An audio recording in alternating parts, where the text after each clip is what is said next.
It's fun time.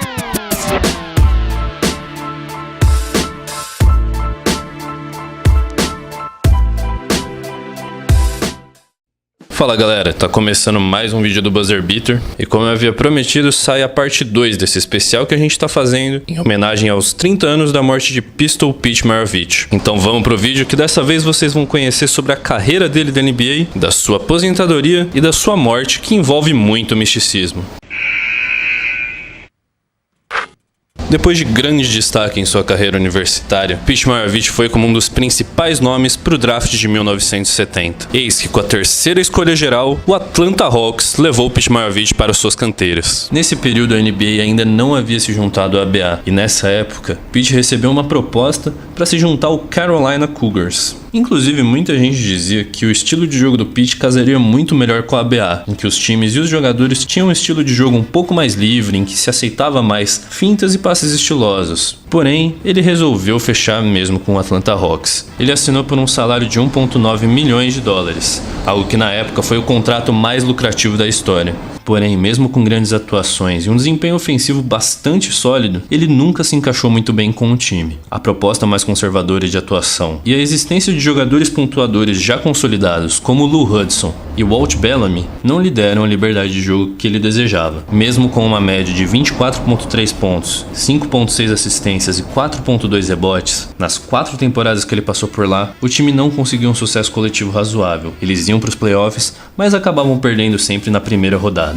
Foi então que o time resolveu negociar ele, e o grande interessado em adquirir Pete foi a franquia que estava começando na NBA naquele momento. O New Orleans Jazz, que posteriormente virou Utah Jazz, era uma franquia em expansão, e viu em Pete a oportunidade perfeita de ter um jogador que se identificava com a cidade, já que New Orleans fica no estado da Louisiana, além de trazer toda essa característica de mídia, moda e estilo de jogo que Pete conferia ao basquete. Então no dia 20 de maio de 1974 se consolidou a troca. Foi então no Jazz que ele conseguiu suas principais atuações e o status de franchise player. Nas 6 temporadas que ele ficou por lá, ele teve médias de 25,2 pontos, 5,6 assistências e 4,3 rebotes, com destaque para a temporada de 1976 e 1977, que aos 29 anos ele conseguiu seu cestinha da liga com 31,1 pontos. Nessa mesma temporada ele conseguiu também a marca de 68 pontos em um único jogo numa partida contra o New York Knicks. Na época essa foi a terceira maior marca de pontos da história da NBA, e dizem ainda que essa marca seria ainda maior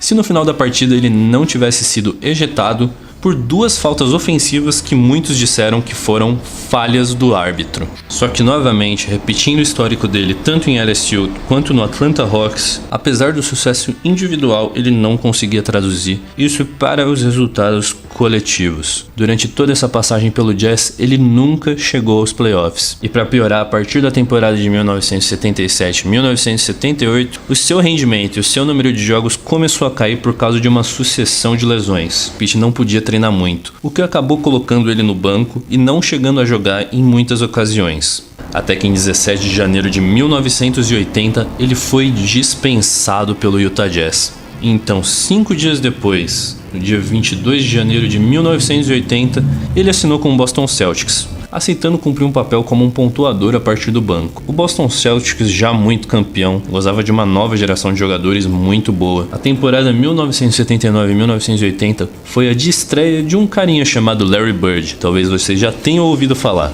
Nesse time, com a restrição de minutos e de jogos participados, Pete finalmente conseguiu voltar aos playoffs, algo que ele não conseguia desde os seus tempos de Atlanta Hawks. Porém, o Boston Celtics perdeu na final da Conferência Leste para o Philadelphia 76ers de Dr. J. Foi então que ao fim da temporada, aos 32 anos, desacreditado, triste e percebendo que a sua carreira já caminhava para um ponto em que ele não poderia atuar em grande forma, ele decidiu se aposentar.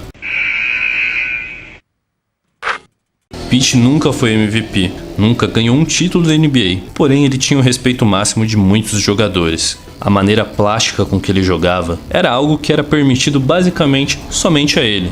todos os jogadores eram obrigados a seguir as tendências técnicas e táticas da época. E sempre que alguém se refere a Pistol Pete hoje em dia, acaba caindo numa frase bastante clichê, de que ele era um jogador à frente do seu tempo. E existem muitos, inclusive, que defendem a tese de que hoje em dia ele seria muito melhor do que ele era no passado. Os motivos são basicamente os mesmos que eu citei, que justificavam o tamanho da sua lenda no basquete universitário. A linha de 3 pontos foi introduzida na NBA apenas na temporada de 1979 e 1980. Ainda assim, nesse ano ele matou 10 das 15 bolas que ele tentou. Além disso, naquela época não se usava muitos pick and rolls para liberar os guards da marcação. Ou seja, hoje em dia, com a linha de 3 e um jogo bastante pautado nos corta-luzes, Pete Maravich ia ser um monstro. A maneira com que ele conduziu a sua vida em torno do basquete fez com que ele, ao se aposentar jovem, machucado e triste, passasse o resto da vida dele buscando preencher algum tipo de vazio. Durante a sua própria carreira na NBA, algo que não era muito divulgado na mídia, Pete bebia bastante, algo que alguns dizem ter se intensificado depois que ele se aposentou. Ainda depois disso, ele buscou muitas outras práticas e ideias que preenchessem esse tal vazio que eu citei. Ele tentou praticar yoga, ele recorreu ao vegetarianismo, inclusive em certa parte da sua vida, ele começou a se interessar por ufologia, acreditando na vida extraterrestre inteligente e que os OVNIs passavam pela Terra abduzindo pessoas, chegando ao ponto de escrever uma mensagem no telhado de sua casa, convidando os extraterrestres para abduzi-lo. E finalmente, ele chegou na fase final da sua vida, reconvertido ao cristianismo.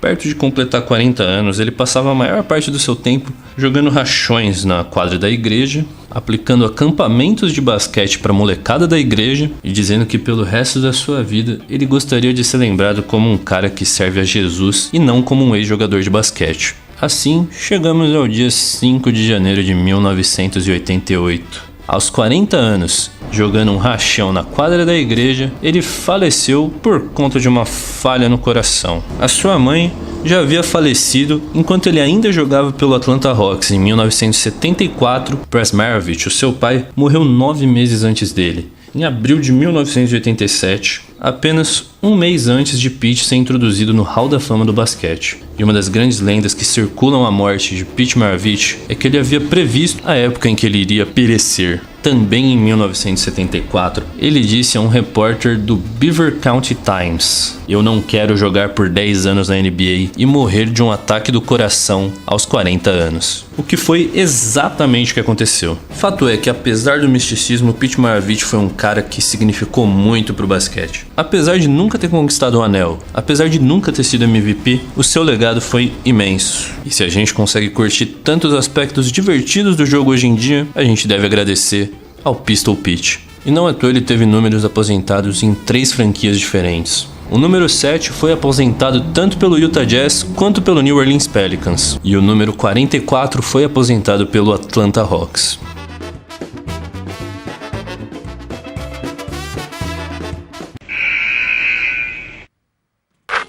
E aí galera, vocês curtiram o vídeo? Então não se esqueça de deixar o seu like aí. E se você ainda não se inscreveu no canal, faça isso para continuar acompanhando e para ajudar a gente a crescer. E também acompanhe a gente no Facebook e no Medium. Os endereços vão estar aqui passando rapidinho, mas vão estar aí na descrição também para você conseguir acessar. Essa foi a parte 2 desse especial de 30 anos da morte de Pete Maravich. A parte 1 vai estar aqui no card, vai estar na descrição, vê lá que tá muito bacana para você conferir o conteúdo completinho. E também não deixe de acompanhar o vídeo da semana que vem, que eu vou falar sobre basquete e mangá e mostrar para vocês como eu sou um verdadeiro otakuzão. Então é isso aí galera, até mais e a gente se vê.